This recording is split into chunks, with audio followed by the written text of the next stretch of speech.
우리가 잘 아는 한 사람이 있는데 그 사람을 잠깐 소개하자면 이 사람은 길리기아 다소 사람입니다. 그 다소라는 지역은 길리기아 지역에 있는 다소라는 지역은 헬라 철학의 성지랍니다. 그리고 이 사람은 태어나면서부터 로마 시민권을 가지고 태어났는데 보니까 그 당시에 로마 시민권을 가지고 태어난 사람이 정말 드물답니다.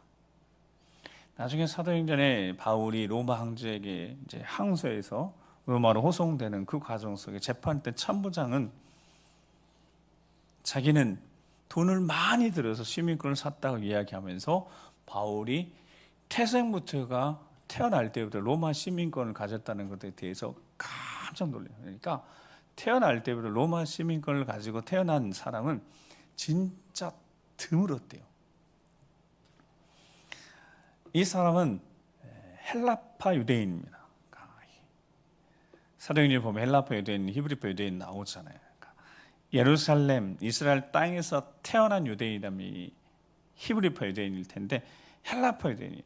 그러니까 이스라엘 땅에 태어나지 않았으니까요. 길리기아 위쪽에 다소에서 태어났으니까요. 그런데 정통 유대인입니다. 베냐민 지파이고 바리새인 중에 바리새인이고, 그리고 중요한 것은 가말레 학파에서 공부를 했는데, 그러니까 저 길리기아 다소에 태어난 이 애가 부모가 그랬는지 본인이 그랬는지 잘 모르겠어요. 한 15세 정도에 예루살렘으로 유학파입니다. 왜 유학을 갔냐면 율법 때문이에요. 가말리엘 문화에서 율법 배우려고, 바리새인 중에 최고가 되려고. 그러니까 이 사람은 빛나는 인생을 살 수 있는 인생이 보장된 사람이었다라고 말씀드릴 수 있습니다. 앞으로 빛날 인생이었어요. 그러니까 그는 시간이 이렇게 지나면 지날수록 성공이 보장된 사람, 유대교에서 가장 촉망받는 사람, 배경도 그렇고요, 학문도 그렇고요, 유학파 출신이에요. 예루살렘의 율법에 대해서. 그러니까 율법의 의로는 바울은 나중에 이야기해버리네. 큰일 났네. 이 사람은요, 율법 의례는 흠이 없는 사람이에요. 그 사람이 누구라고요? 오늘 본문에 나오는 사울입니다. 사울이라는 이 사람은 자신이 하는 일이, 그리고 앞으로 해야 될 일이 바른 일이고 하나님 영광을 일이라는 일이라고 생각을 했습니다. 당시 유대교에서 파생된 개종한 나사렛 이단이란 이 이단을 완전히 박멸시키려고 작정했던, 그게 자신의 사명이었고, 이거는 자신이 옳은 길이라고 생각했습니다. 바른 길이라고 생각했고, 그래서 스데반 집사를 죽이고 죽이고 난 다음에 그 순교 이후에 성도들이 다 흩어져 버렸다. 예루살렘에 사도들만 남고. 그러니까 성공한 거죠. 여러분, 이 어마어마한 단체가, 이 신흥 종교가 5,000명, 3,000명 이렇게 막 한꺼번에 개종해서 세례를 받고 그 위세가 어마어마했는데요.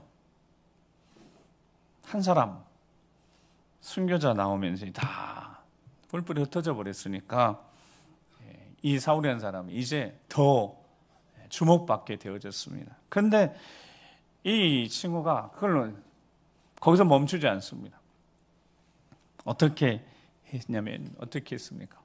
이제 다메섹으로 공문까지, 대제사장 공문까지 받아서 회당에 가서 예수를 따르는 믿는 사람들은, 이단들은 집집마다 다 들어가면서 잡아서 예루살렘 그랬는데, 거기도 그냥 다 잡아서 어떻게 하려 2절에 보면 예루살렘으로 데려오려고. 여러분, 하나님이 약속의 말씀 주셨어요. 예수님 통하여서 너희에게 성령 임하시면 어떻게 된다고요? 예루살렘과 온 유대와 사마리아 땅끝까지 내 증인이 되리라, 그렇게 말씀하셨어요. 그리고 성령 임하여서 진짜 말씀대로 어떻게 됐다고요? 다 흩어졌어요.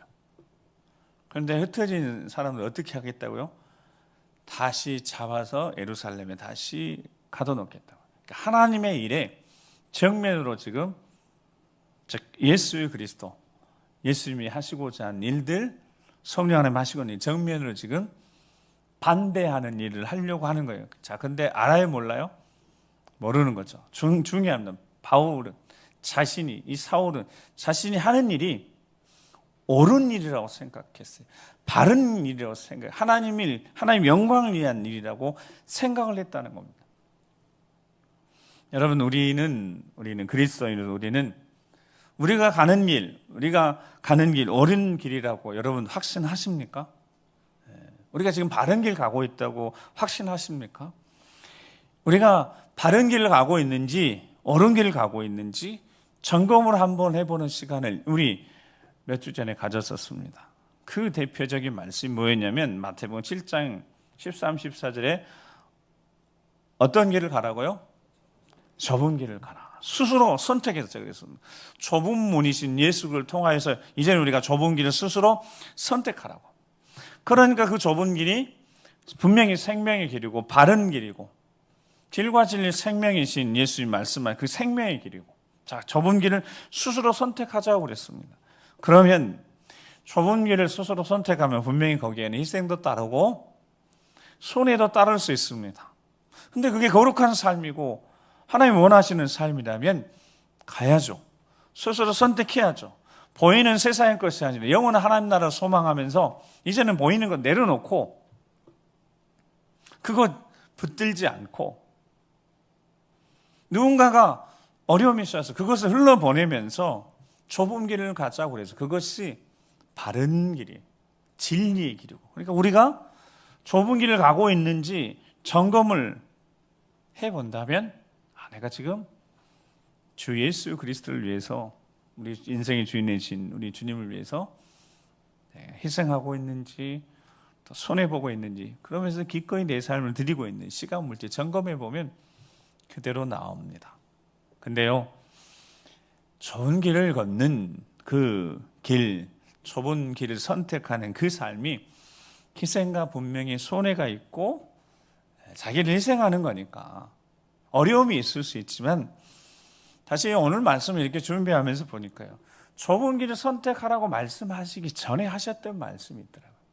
그게 오늘 자기 인생이 바른 길, 진리의 길 걷는다고 걸어가다가 예수님 만나서 그 인생이 완전히 바뀐 사울에게 주셨던 말씀이고, 또한 우리가 좁은 길을 선택해서 걷고자 하는 우리에게도 똑같이 주시는 말씀입니다. 그 말씀이 마태복음 7장 7절에서부터 11절 말씀입니다.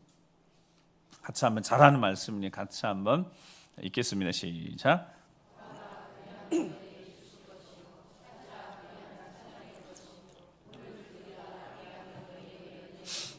구하는 이마다 받을 것이요 찾는 이는 찾아낼 것이요 두드리는 이에게는 열릴 것이니라. 너희 중에 누가 아들이 떡을 달라 하는데 돌을 주며 생선을 달라 하는데 뱀을 줄 사람이 있겠느냐. 너희가 악한 자라도 좋은 것으로 자식에게 줄 알거든. 하물며 하늘에 계신 너희 아버지께서 구하는 자에게 좋은 것으로 주시지 않겠느냐. 아멘. 그 다음에 좁은 길을 걸으라고 그런 겁니다. 그러니까 이걸 자세히 다시 들여다보는 게 이런 뜻입니다. 자, 좁은 길을 스스로 선택하고 손해나는 길이고 희생하는 길이어도 그 길을 기꺼이 걷는 자들에게 우리 주님 먼저 말씀하 그 좁은 길은 그냥 그렇게 희생하고 손해보 그런 길이 아니라 그 좁은 길을 걷는 자에게 무슨 약속을 하셨다고요? 구하면 얻을 수 있는, 찾으면 찾아내고 두드리면 열어주실 것이다. 그런 약속을 하셨다고. 구하는 자에게 주신다고. 그 약속을 하셨다고요. 하나님 아버지께서, 너희 아버지께서 구하는 자에게 좋은 것으로 누가복음은 성령을 주시지 않겠느냐. 그러니까 이 좁은 길을 선택하는데 넉넉히 감당할 수 있도록 응답의 약속을 하셨다고요. 위로의 약속을 하셨다고요. 구하는 자에게 성령 하나님을 주시겠다고 분명히 약속하셨다고요. 성령이 충만할 때 그 좁은 길을 넉넉히 감당할 수 있다라고 그렇게 말씀하셨다고요. 먼저 말씀하셨어요. 그리고 그러니 즉 내가 너와 함께 하니까 너의 인생을 책임져 줄 테니까 너를 내가 붙들고 인도할 테니까 좁은 길을 가라. 선택하며 가라. 근데 그 좁은 길에 우리 주님이 동행하신 줄 믿습니다. 그 약속을 하신 거예요. 이 마지막 시대 우리가 좁은 길을 스스로 선택하고 걸어갈 때 그 길이 혹시 손해가 보고 남들보다 더 많은 희생을 감내해야 되는 그 길이라도 기억하십시오. 그 길은 우리의 모든 것을 다 아시고 충분히 채워주실 수 있는 하나님 아버지가 인도하신 길이시고 우리 주 예수 우리 주님이 함께 하시는 길이시고 보혜사 성령 안에 우리를 실질적으로 도우시는 성령 하나님이 인도하시는 길인 줄 믿습니다. 그러니까 이 길이 바른 길, 진리에 가는 길이 승리의 길인 줄 믿습니다. 자, 이렇게 성도들은 사울의 핍박으로 스데반 집사님이 순교하고 난 다음에 다 흩어져서 그 다음에 그들은 정말 바른 길 가게 됐어요. 빌립 집사 같은 경우는 사마리아에도 복음 전하고 또 성령이 남쪽으로 가라고 그래서 가드 땅으로 가다 보니까 이디오피아 내시도 만났습니다. 그에게 복음 전하고 그가 회개하고 세례도 받았어요. 그러니까 성도들은 바른 길을 가게 된 거예요. 하나님이 기뻐하시는 삶을 그들이 살아가기 시작하고 흩어지면서 그렇게 그들이 삶을 살아갑니다. 제대로 살아가는 거예요. 바른 길 살아가는 거예요. 여러분 가지고 있는 것도 없었지만 다 내려놓고 그냥 복음 전하러 성령의 인도하심 따라 계속 성도들이 흩어져서요. 그들이 행복한 성도가 됐어요. 근데 하나님은 한 사람을 주목하고 계셨던 겁니다. 그 한 사람이 사울입니다. 처음에 말씀드렸는데 이 사람은 그냥 성공이 보장된 사람이에요. 배경도 그렇고 능력도 되고 한 가지 우스갯소리로 딱 하나 안 되는 게 있었어요. 그게 외모예요. 근데 남자는 능력이지 않아요? 그렇죠? 남자는 능력이잖아요. 뭐 아무리 키 크고 잘생기면 뭐예요? 능력이 없으면. 그러니까 바울은 다 됐는데 좀 외모가 안 됐다고 그래요. 외모 안 되는 것이 무슨 흠이 되겠어요. 그래서 바울이 장가를 안 간 것이 아니라 못 갔다 하는 설이 있어요. 설이 정확히 저도 몰라요. 자, 이런 장래가 촉망된 젊은이가 있었다. 근데 하나님이 그가 가는 길이 바른 길이면 그를 붙드시고 더 능력 있게 사용하셨겠죠. 지금 그가 다메섹으로 달려갑니다. 뭐하러 달려간다고요? 나사렛 이단 예수를 따르는 무리들을 다 잡아서 다시 예루살렘으로 잡아오려고. 하나님이 하시는 일을 그가 지금 막고 있는데 몰라요. 그가 옳은 길을 하고 옳은 길을 가고 있는 걸 생각하는 겁니다. 모든 일들이 순조롭게 막 진행되는 것 같아요. 근데 하나님이 특별히 임마누엘 하나님이 그 사울을 멈춰 세우는 거죠. 그래서 오늘 본문에 보면 3절 보면 사울이 길을 가다가 다메섹에 가까이 이르더니 그리고 홀연히 나옵니다. 홀연이라는 뜻이 무슨 뜻이죠? 갑자기 사도행전 2장에 110명의 성도들이 마가의 다이락방에서 마음으로 기도했을 때 갑자기 오순절이 이제 이러는데 갑자기 홀연히 급한 바람 같은 소리도 나고 각 사람 머리에 있는 불의같이 갈라지는 불꽃도 보이고 그들이 막 입술이 열리고 막 방언하게 되는 그렇게 홀연히 즉 하나님의 시간이 됐다는 거예요. 하나님의 때가 됐다는 거예요. 한 사람 그가 하나님이 쓰시고자 하는 그 한 사람이 자신이 가고자 하는 그 길이 바른 길 옳은 길을 알고 걸어가고 있는 그를 막아선 겁니다. 왜 막아섰겠습니까? 그가 가는 길이 실제로는 잘못된 길 가고 있으니까요. 세상적인 성공, 배경 다 가지고 있고 촉망받아요. 빛나는 인생을 살 수 있는 사람입니다. 그때 임마누엘 그를 붙드신 거죠. 그가 가려던 길을, 그가 하려던 일을 멈추게 하신 겁니다. 그를 압도하는 음성이 들렸습니다. 4절이면 땅에 그래서 엎드려져 들을 수밖에 없었으면 소리가 있어 이르되 뭐라고 말씀하냐면 사울아 사울아 내가 어찌하여 나를 박해하느냐? 이 말씀이 들리는 겁니다. 자, 5절 말씀에 보면요, 대답하시오 누구시니까 이르시되 예수님 뭐라고 말씀하셔요? 나는 내가 박해하는 예수라. 이 말씀을 듣게 되어집니다. 사울이 계속 제가 말씀드린 바른 길, 옳은 길, 하나님이 기뻐하신 길, 하나님의 영광을 위한 길을 그는 누구보다도 열심히 해요. 누군가 해야 될 것 같으면 내가 한다라고 가장 열심히 했었던 사람입니다. 율법의 의로는 흠이 없었어요. 그러니까 하나님 말씀대로, 율법의 말씀대로 바리새인 중에 바리새인이에요. 율법은 철저하게 지키는 사람. 여러분, 그런데 어느 순간 자기에게 빛이 비추면서 음성이 들리는 거, 왜 나를 박해하냐? 근데 박해하는 사람이 예수님이시라는 거예요.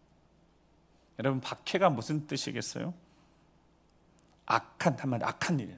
근데 사울에게 나타나, 너 악한 자라는 거예요. 너 지금 악한 일을 하고 있다는 거예요. 여러분, 누군가가 우리에게 만약 그렇게 이야기하면, 내가 지금 직분도 받고 있고 신앙생활도 열심히 하고 있고 성실한 하고 있는데 너 지금 악행을 하고 있다고.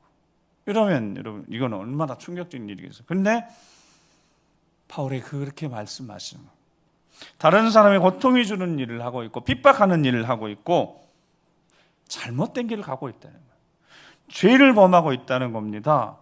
아니, 지금 이 사울이라는 청년은 지금 이 유대교의 대항에서 신흥 종교, 나사렛 이단, 그를 따라가는 사람들, 뿌리를 뽑고자 하는 정말 하나님이 기뻐하시는 한고 있다고 생각하는데, 그리고 공회가 뒤에서 밀어주고 있고 고문까지 써서 지금 일들을 진행하고 있는데 도대체 이게 무슨 일인지요? 충격을 받았어요. 악한 일을 하고 있다니까. 핍박을 하고 있다니까요. 근데요, 그게 진실이었던 걸 나중에 사울이 알게 된 거죠. 자기가 악행을 하고 있었다는 것을. 그래서 디모데전서 1장 12절 13절에 믿음의 아들 디모데에게 진솔한 간증을, 자신의 간증을 들려줍니다. 나를 능하게 하신 그리스도 예수 우리 주께 내가 감사함은 나를 충성되이 여겨 내게 직분을 맡기심이니. 자, 13절 같이 한번 읽어보시죠. 시작.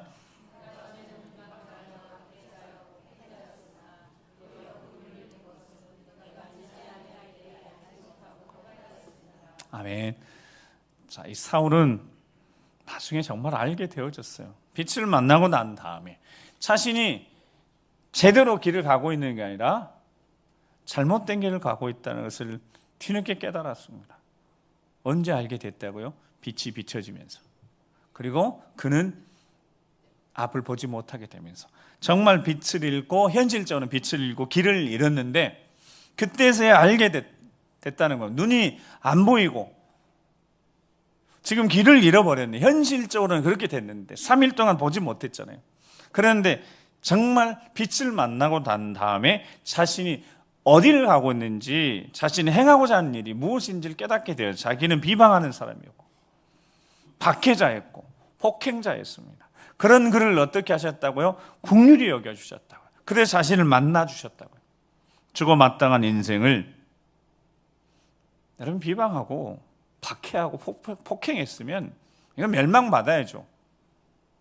하나님의 일을 적극적으로 방해하고 복음을 전해야 되는데 그 복음을 전하기 흩어진 성도를 다시 잡아서 예루살렘을 데리고 오려고 이 악한 일을 행했으니까 여러분 긍휼 없는 심판을 받아서 하늘에서 빛이 비치기 전에 번개가 쳐서라도 이 사람이 죽어야 되지 않겠습니까? 근데 하나님이 그를 지켜보고 있었다고. 왜요? 그를 들어서 주시려고. 그가 눈은 잠시 보지 못하고, 그거 나중에 먹지도 못하고 마시지도 못했지만 그가 하려고 하는 일, 그가 가려는 길, 그 길이 아니라 이제는 빛이 인도하는 삶을 살 수 있도록 하나님이 그를 만나 주셨다는 겁니다. 사랑하는 성도들, 우리는 바로 바울의 이야기가, 여기 쓰여진 바울의 이야기가 바울의 이야기에 그치는 것이 아니라 사울의 이야기에 그치는 우리 이야기인 겁니다. 우리가 어떤 삶을 살았냐면, 예수님 모를 때 정말 어떤 분들은 법 없이도 도덕적으로나 율법적으로 정말 법 없이 살 수 있는, 살아가는 사람들이 있습니다. 그런 이들이 복음 전할 때 쉽지 않. 나는 정직하고 진실하게 살아가고 있는데, 근데 영적으로는 아닌 거예요. 눈을 떴지만 제대로 그 길 가고 있지 않는 거니까. 하나님이 사랑하시는, 하나님 택하신 그를, 그 누구든 사울이든 오늘 우리를 그렇게 만나 주셔서 우리가 더 이상 우리가 원하는 길, 우리가 가고자 하는 길, 그 길이 아니라 주께서, 우리 주님이 날 위해서 목숨을 바쳐 십자가에서 우리를 구원하신 그 주님이 원하시는 길, 주님이 가고자 하신 그 길 걷게 하시려고 사울을 만나 주신 것처럼 우리를 만나 주신 줄 믿습니다. 사울을 붙드신 것, 우리를 붙드신 겁니다. 우리가 가려던 길이 아니라, 우리가 하려고 하는 일이 아니라 그를 막아 서셨습니다. 그리고 그에게 새로운 길을 여셔서 그를 인도하시는 겁니다. 요한복음 21장 18절 말씀을, 저는 이 말씀을 읽을 때마다 뭔가 마음속에서요, 주시는 은혜가 있어요. 저렇게 살아야 되는데, 예수님이 부활하셔서 베드로 찾아오셔서 아직도 너 나 사랑하니 3번 물으신 다음에 내 양을 먹이라, 치라 먹이라 하신 다음에 18절에 하셨던 말씀입니다. 18절 읽겠습니다. 시작. 내가 진실로 진실로 내게 이르노니 내가 젊어서는 스스로 띠뛰고 원하는 곳으로 다녔거니와 늙어서는 내 팔을 벌리리니 남이 내게 띠띠우고 원하지 아니하는 곳으로 데려가리라. 아멘. 여기 당사자 계시는데 이 말씀을 제가 한번 그때 전하고 집사님이 나한테, 목사님 이 남이 그렇게 해석될 줄 몰랐다라는 이야기를 하셨어요. 그렇죠? 이 말씀을 제가 듣고요, 그때 젊어서는 내가 스스로 뛰고 내가 원하는 곳으로, 내가 가려던 길을 갔다는 거예요. 근데 아니다는 거예요. 부활하신 예수님, 이제는 베드로가 같이 내가 늙어서는, 이게 물리적으로 숫자, 나이가 그게 아니라 이제는 연약할 대로 연약해졌지만 이제는 팔을 벌리는 거죠. 그래서 남이 내게 띠띠우고 성령이 널리 이제 붙들고, 내가 원하는 것이 아니라 성령 하나님 원하는, 내가 원하는 삶을 사는 게 아니라, 내가 가고자 하는 길을 가는 것이 아니라 하나님이 원하시는, 성삼위하나님이 원하시는 그런 삶을 사는 길이 너의 길이라고 베드로에게 말씀하셨던 것처럼 사울에게 나타나서 빛을 비춰서 내가 가려던 길이, 내가 원하는 삶이 바른 길, 진리의 길이 아니라 이제는 내가 너를 이끌어 내가 인도하는 곳으로 살아가는 그 길을 걸어가는 것이 바른 길이다. 그 길이 좁은 길이라고. 좁은 길을 걷는 이들에게 우리 주님 먼저 말씀한, 내가 너와 함께 한다고. 필요한 모든 것들을 채워주실 것이다. 내가 너를 내 것 삼았다고 이렇게 말씀하시는 분이 우리 주 예수 그리스도셨습니다. 지금도 그렇게 말씀하시면서 우리의 삶을 이끌어가고 계신다고. 그러니까 좁은 길을 걸어도 기뻐할 수 있습니다. 감사할 수 있습니다. 승리의 길이니까요. 히브리서 10장 15절에 20절, 믿음의 삶을 살아가는 이들에게 15절 16절만 같이 한번 보면, 자 또한 성령이 우리에게 증언할 때 16절 같이 읽어보겠습니다. 시작. 주께서 이르시되 그날 후로는 그들과 맺을 언약이 이것이라 하시고 내 법을 그들의 마음에 두고 그들의 생각에 기록하리라 하신 후에, 아멘.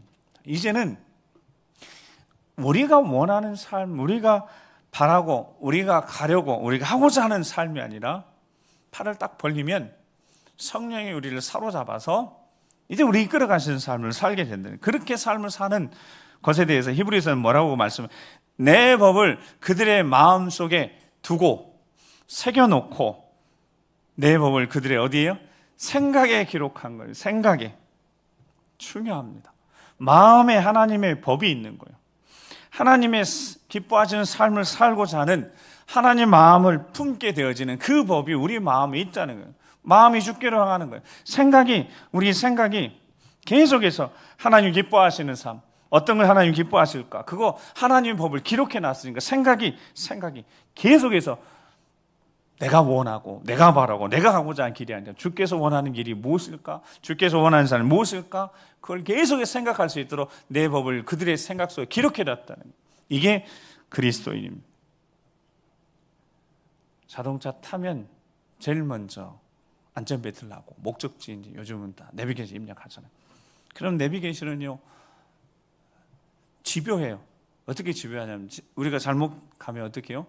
계속 띵띵거리면서 돌아가라고 막 유턴하라고 뒤로 돌리라고 결국 목적지까지 인도해냅니다. 하나님의 법을 우리 생각 속에 기록해 놓았다. 하나님 말씀을 듣고 하나님 말씀대로 계속해서 하나님이 우리에게 말씀하시는 거예요.